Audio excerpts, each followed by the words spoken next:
ফলতা বিধানসভায় 21শে মে পুরো ফলতায় পুনর্নির্বাচন ঘোষণা করেছেন জ্ঞানেশ কুমারের নির্বাচন কমিশন।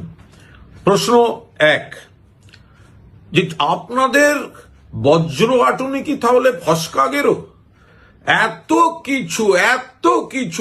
কিছু তারপর গোটা ফলতা জুড়ে রিগিং হলো, আর আপনারা দিনের দিন ধরতে পারলেন না।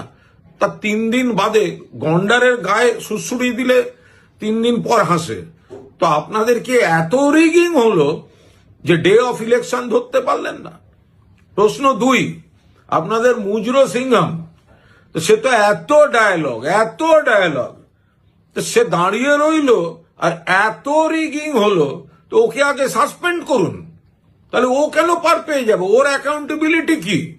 3, এত কোম্পানি, সেন্ট্রাল ফোর্স, সেনা, আধা সেনা, তো তারা গোটা ফলতা জুড়ে রিগিং ধরতে পারলো না।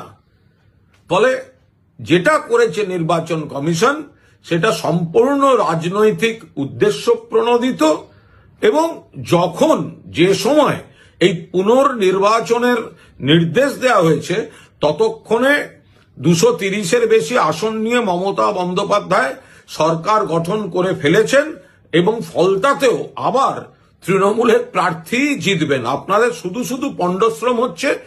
আপনারা যে কাজগুলো করলেন, এবার প্রশ্নের উত্তর আপনাদের দিতে হবে। যদি এত রিগিং হয়ে থাকে তাহলে আপনারা ভোটের দিন রিয়াক্ট করলেন না কেন? মুজরো সিংহাম কি করছিল? এত সেনা, আধা সেনা, সাঁজোয়া বাহিনী কি করছিল? ঘুম ভাঙলো 3 দিন পর রাজনৈতিক ছক কষে। ফলে এটা প্রহসনের সিদ্ধান্ত নিলেন এই জ্ঞানেশ কুমার অ্যান্ড কোম্পানি।